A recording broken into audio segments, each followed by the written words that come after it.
Hay, etsika iray karakaray ny votsa congrégation ho fankalazana ny andro iraisam-pirenena ho an'ny mozika ny voalohan'ny volana oktobra 2024 ao amin'ny kianjan'ny kanto Mahamasina.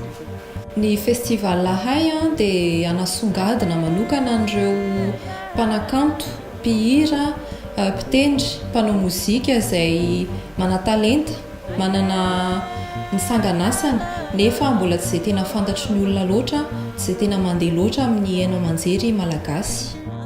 Ny fandaharam-potoana amin'ny ankapobeny amin'ny festival Hay dia izara roa. Ny tolakandro manomboka amin'ny 2 ora hatramin'ny 10 ora alina dia isan'ireo mpanakanto izay efa nosafidiany votsa congrégation izay akatsehatra.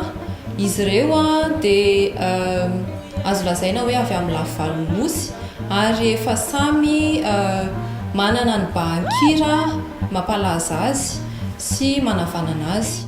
Ny tapany maraina kosa indray dia misy an'ilay atao hoe fety be. Inona ilay fety be?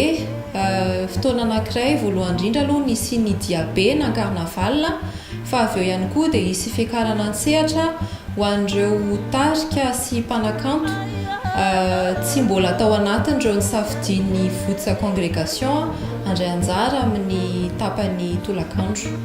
Momba ny fandraisana anjara amin'io fety be io dia efa nisokatra ny fisoratana anarana ary mitoy hatramin'ny alatsinainy 1 aogositra ho avy izao. Ny roa idirana amin'izay fisoratana anarana izay dia hitantsika ao amin'ny pejy votsa congrégation, fa misy ihany koa ao amin'ilay événement Facebook Hay fankalazana ny andro iraisam-pirenena ho an'ny mozika. Miisa 520 euro ho tarika vao misandratra ho safidiana handray anjara amin'ny fety be. Hisy ekipa teknika anao an'io fisafidianana io. Akoatra ny mpikambana ao anatin'ny votsa congrégation dia hisy olona hafa izay miasa ao anatin'ny tontolon'ny kolotsaina. Asainay handrafitra ny ekipa teknika io raha tsy ilaza afa-tsy ny mpanao gazety sy ireo mpikarakara hetsika ara-kolotsaina.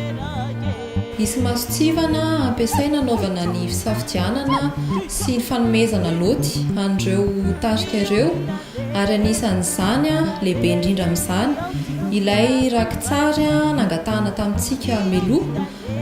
Rakitsary izay ahitana ny tarika mitendry, izany hoe manao performance en live. Mialohan'ny anaovana ny fisoratana anarana nefa dia tena tsara raha vakian'ireo tarika ny fepetra izay mamea ny fandraisan'izy ireo anjara amin'ny fety be. Ho antsika izay mila fanazavana fanampiny aza misalasala miantso anay atao amin'ny votsa congrégation amin'ny alalan'ny laharan-tarobia hitanareo misoratra io, na ihany koa manoratra anay amin'ny adresy mailaka na amin'ny hafatra miafina ao amin'ny pejy Facebook. Farany indrindra, manasa antsika rehetra hanaraka tsy tapaka ny vaovao alefa ao amin'ny pejy votsa congrégation ary zarazara izany amin'ireo namana.